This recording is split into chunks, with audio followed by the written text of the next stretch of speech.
The old woman says, "What are you thinking now?" Henry says, "Why are you angry? You did not go home this year for New Year." The old woman says, "You said we would get salary 3 days early, but now it is 3 days late. We still did not get our pay." Henry says, "Are you crazy? I gave you salary last week." The old woman says, "We were 10 workers. Our total pay was $10 lakh.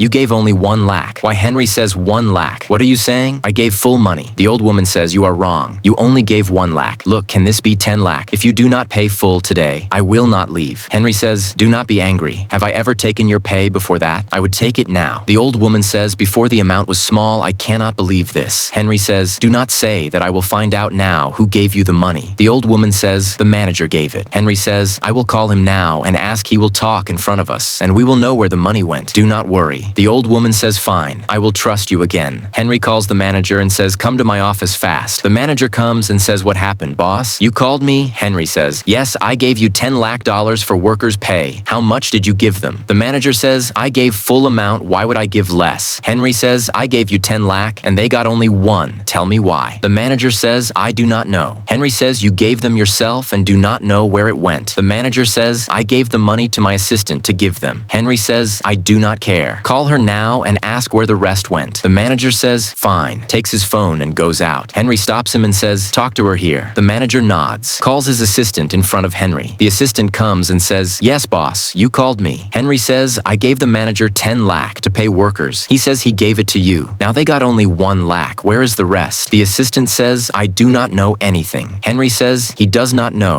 You tell me truth." The assistant says, "Boss, please do not be angry," and says to manager, "Tell the truth. You took the money." The manager says, "Do not blame me. You stole it." The manager says, "Boss, she is lying. She blames me because she wants my job. Ask her where she put the rest." Henry says, "Tell the truth." The assistant says, "Do not believe him. I gave what he gave me." The manager says, "Why are you blaming me? What is your problem?" Henry says, "Stop, both of you. I will fire you if you do not tell the truth." The assistant says, "Sir, please, I will tell. I took 3 lakh. The old woman says, "Disgusting girl, you stole our money." Henry says, "Then this man took the rest, 6 lakh. The assistant says, "See, he blamed me for all of it." The manager says, "You took 3 lakh, so you also stole, and I took 6 lakh. Henry says, "People like you have no place in my company. Get out." Then he says to the old woman, "Forgive me. What happened was wrong. I will give full pay." The old woman says, "Just give our full money. Do not fire them." "Thank you," Henry says. "I have good news from today. You are head worker of the site. Everyone will follow your orders." The old woman says, "Thank you, I will go now," and leaves. The manager says, "Sir, why give such a big post to that woman? Did you forget your company name? It is big, and you give a post like that to her." Henry says, "You should be ashamed. She said not to fire you, and you talk like this." And he sends a message to all workers. Please share your opinion on what to do with them. Thank you.